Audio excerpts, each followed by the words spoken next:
दोस्तों आज हम बात करेंगे एक ऐसे इंसिडेंट की जिसमें ब्रिटिश एयरफोर्स का super duper ultra expensive F-35 fighter jet Kerala के तिरुवनंतपुरम एयरपोर्ट पर खड़ा है और वो भी 16 दिन से। जी हाँ, 16 दिन। ये जेट नहीं, अड़ियल घोड़ा बन गया है। ब्रिटेन की शान, दुनिया का सबसे एडवांस्ड फाइटर जेट, वो इंडिया की रोड पर मॉनसून की बारिश में भीग रहा है। बेइज्जती का लेवल देखो दोस्तों, ये जेट नहीं, इंटरनेशनल एम्बैरेसमेंट का पोस्टर बॉय बन गया है। आखिर ये जेट इतने दिन से क्यों खड़ा है यहाँ? इसको बनाने वाला कौन है? इंडियन फाइटर जेट्स के मुकाबले ये कितना टिक पाएगा? वॉर के टाइम में इसकी क्या औकात है? कितना पैसा लगा इसकी एक एक स्क्रू में? और सबसे बड़ा सवाल, इतना टाइम क्यों लग रहा है इसको रिपेयर में? ये सब हम आपको आगे वीडियो में बताएंगे, लेकिन उससे पहले आप कमेंट बॉक्स में वंदे मातरम और भारत माता की जय जरूर लिखें। तो दोस्तों ये बात 14 जून 2025 की है। ब्रिटिश रॉयल नेवी का F-35B लाइटनिंग 2 जो HMS Prince of Wales aircraft carrier से उड़ान भर रहा था, इंडियन ओशन में रूटीन ड्रिल्स कर रहा था। अचानक पायलट ने बोला, भाई फ्यूल खत्म हो रहा है और ऊपर से मौसम भी खराब है। इमरजेंसी लैंडिंग का सिग्नल दिया और सीधा केरला के तिरुवनंतपुरम इंटरनेशनल एयरपोर्ट पर लैंड कर दिया। इंडियन एयरफोर्स ने फुल सपोर्ट दिया, रिफ्यूलिंग की, लेकिन जब जेट वापस उड़ान भरने के लिए तैयार हुआ तो हाइड्रोलिक सिस्टम में स्नैग आ गया। अब ये हाइड्रोलिक सिस्टम क्या होता है? तो दोस्तों ये जेट के लैंडिंग गियर, ब्रेक्स और फ्लाइट कंट्रोल करता है। अगर ये खराब हो तो जेट एक बड़े से पेपर वेट से ज्यादा कुछ नहीं। 16 दिन से ये जेट वहीं खड़ा है, मॉनसून की बारिश में भीगता हुआ, और CISF इसकी रक्षा कर रही है। ब्रिटेन ने पहले हैंगर में शिफ्ट करने से मना किया क्योंकि शायद उन्हें लगा कि उनकी सीक्रेट टेक्नोलॉजी का खुलासा हो जाएगा, लेकिन अब 27 जून को उन्होंने फाइनली हैंगर में शिफ्ट करने का फैसला किया क्योंकि 40 UK इंजीनियर्स और एक स्पेशल टो व्हीकल आ रहा है। लेकिन अब सवाल ये है कि 16 दिन और अभी तक रिपेयर नहीं हुआ। ये कैसा सुपर जेट है जो इतनी जल्दी खराब हो गया और इतना टाइम ले रहा है ठीक होने में? आपको बता दें कि ये F-35B जेट बनाया है अमेरिका के लॉकहीड मार्टिन ने, और ये दुनिया के सबसे महंगे एयरक्राफ्ट कैरियर्स में से एक है। एक F-35B की कीमत है लगभग $110 मिलियन, मतलब इंडियन रुपीज में 900 करोड़ से ज्यादा, और पूरे प्रोग्राम की कॉस्ट है $1.7 ट्रिलियन। ये पैसा इतना है कि आप पूरे केरला को दोबारा बना दो। F-35 एक 5th जनरेशन स्टेल्थ फाइटर है, मतलब ये रडार से बच सकता है, एडवांस सेंसर्स और AI ड्रिवन सिस्टम के साथ आता है, और शॉर्ट टेक ऑफ और वर्टिकल लैंडिंग कैपेबिलिटी रखता है। ये जेट नाटो कंट्रीज जैसे US, UK, इटली और नेदरलैंड्स के पास है। और हाँ, डोनाल्ड ट्रंप ने फरवरी 2025 में इंडिया को भी ये जेट ऑफर किया था, लेकिन इंडियन पॉलिसी मेकर्स अभी सोच रहे हैं क्या ये इतना पैसा खर्च करने के लायक है भी या नहीं। अब सोचो, इतना महंगा जेट और 16 दिन से ये इंडिया में धूल फांक रहा है। ये तो वही बात हुई कि फरारी खरीद ली लेकिन पंक्चर हो गया और मैकेनिक भी नहीं मिल रहा। अब सवाल ये है कि ये F-35 इंडियन फाइटर जेट्स का मुकाबला कैसे करेगा जब ये खुद इतने दिनों से खड़ा है।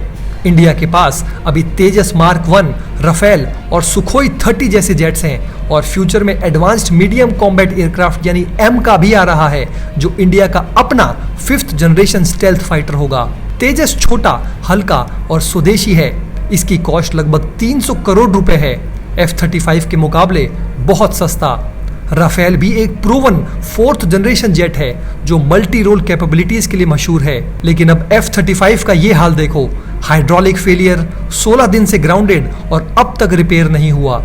इंडियन जेट्स शायद इतने एडवांस ना हो, लेकिन कम से कम वो रिलायबल हैं और मेंटेनेंस में इतना टाइम नहीं लेते। अगर वॉर का टाइम हो और F-35 ऐसे ही खराब हो जाए तो क्या फायदा इतने महंगे जेट का?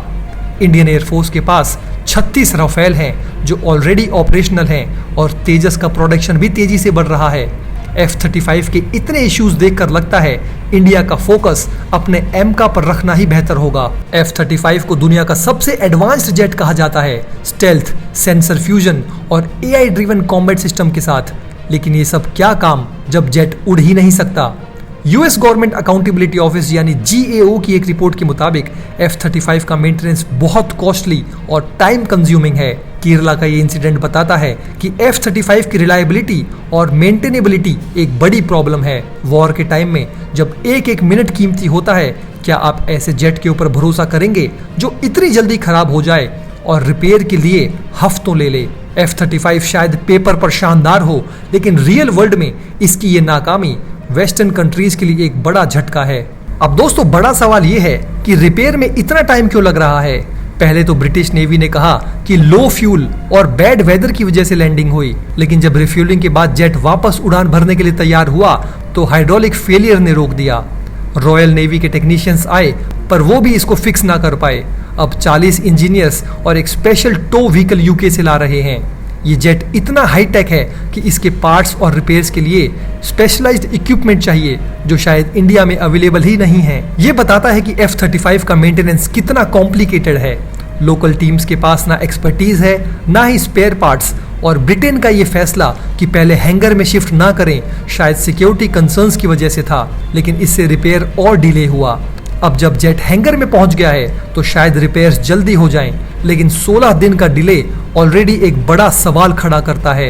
इस पूरे इंसिडेंट से सबसे पहला सबक ये मिला है कि कितनी भी एडवांस टेक्नोलॉजी हो, अगर रिलायबिलिटी नहीं है तो कोई फायदा नहीं।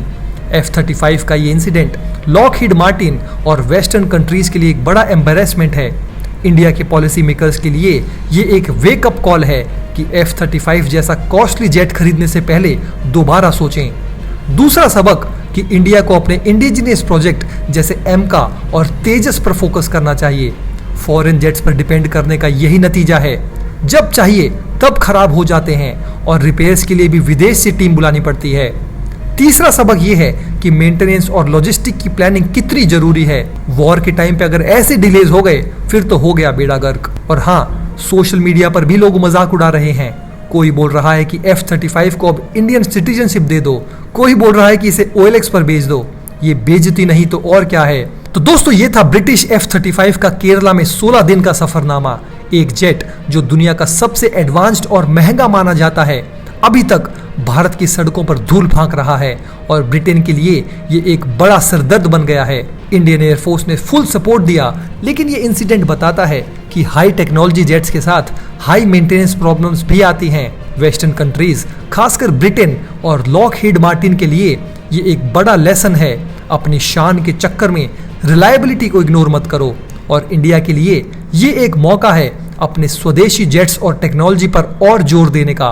तो आप क्या सोचते हैं, क्या F-35 जैसा जेट इंडिया के लिए गेम चेंजर हो सकता है, या इसकी नाकामी ने इसकी पोल खोल दी है? कमेंट में बताइए और ये वीडियो अपने दोस्तों के साथ शेयर करो ताकि वेस्टर्न कंट्रीज की पोल खुल सके। दोस्तों, अगर आप हमारे काम को पसंद करते हैं और हमारी खबरें आपको पसंद आती है तो हमारे इस चैनल को सब्सक्राइब किए बिना बिल्कुल भी मत जाइएगा। हमारे इस उभरते हुए चैनल को सपोर्ट कीजिए और आपका एक एक सब्सक्राइब हमारे लिए बहुत मायने रखता है।